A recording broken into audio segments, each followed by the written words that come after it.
Hi, I'm Chloe Ellis. I'm Joe. Welcome to our channel 101 News. We are your local news anchors bringing current global events to your daily routine, day and night.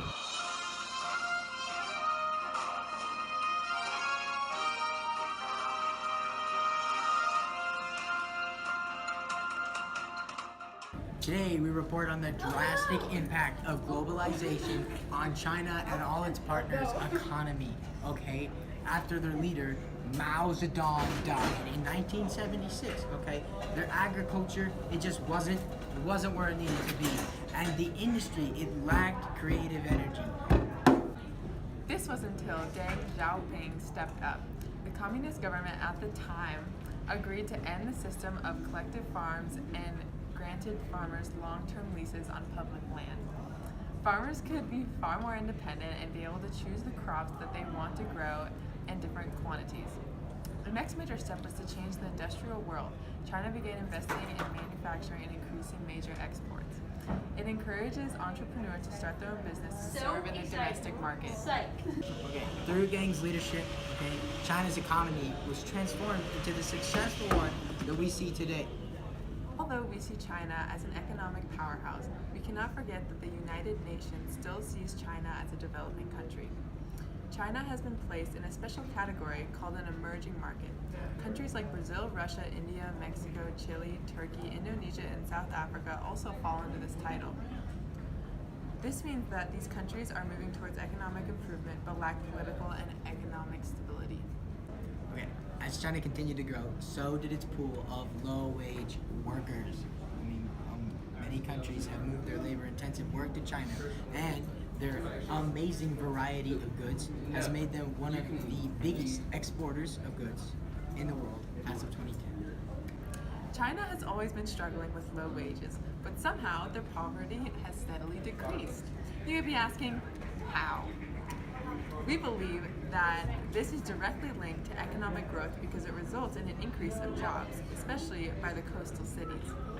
This attracts many illegal immigrants who work in very poor conditions for very close to no pay and have no benefits. Okay, as China's economy was booming, it created complications for other economies as their very low-wage jobs interfered with many of the other countries' higher wage jobs as companies would exchange, they would export all of their workers to China factories. They're cheaper. This shuts down American factories and causes severe job loss. China's balance of trade has brought them $183 billion as of 2010. This means that they're exporting far more than they're importing, which brings in a lot more money as compared to the U.S. with a shocking high trade deficit of $498 billion. As China's workers push for higher wages and shift into the middle class, they're going to demand for more rights. We have Eliza Spolos on the scene with a native from China's coast.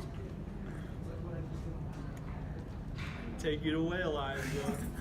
Under the rule of Deng Xiaoping, we have seen an extreme increase of industrial output. But how does this change affect the people? We went into factories and talked to people working, the ones really responsible for industrial growth. We heard some very mixed responses. Now under the rule of Deng, how have the industrial changes affected you? I love the recent changes. Since we're selling so much more, the workers are getting more fairly compensated, so there is less poverty. In 2002, 28% of the Chinese population lived in poverty. They lived on less than $1.25 a day. In recent years, poverty has decreased by 16%, but not everybody has benefited from these changes. We asked them the same question, and this is what they had to say. Yes, we get more money, but since all of the business is done in China, people in other countries are losing business and being paid even less. Another issue is that China focuses too much on exports. Exports bring money into the country, and imports send money out. Too many exports causes bad trade surplus. Now we're going to go over some solutions to these issues.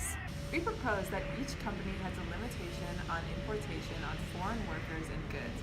President Donald Trump has attempted to raise the United States trade balance by imposing trade tariffs on Chinese goods. Trump promised to lower the trade deficit with China to lower imports from China and increase American-made goods.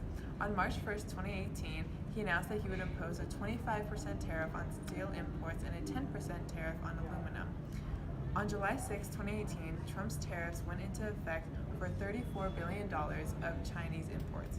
China canceled all import contracts for soybeans, and they have imposed tariffs on the United States. Trump's tariffs have raised the cost of imported steel, solar panels, and washing machines.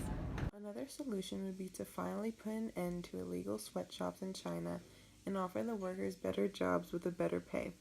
By doing this, the people would become more educated and form better lifestyles. On top of that, American factories would be forced to open up again, promoting jobs and a far more stable trade balance. Although this would be difficult, it might be our only solution to this crisis. Thank you for watching Channel 101 News. Good night, Colorado.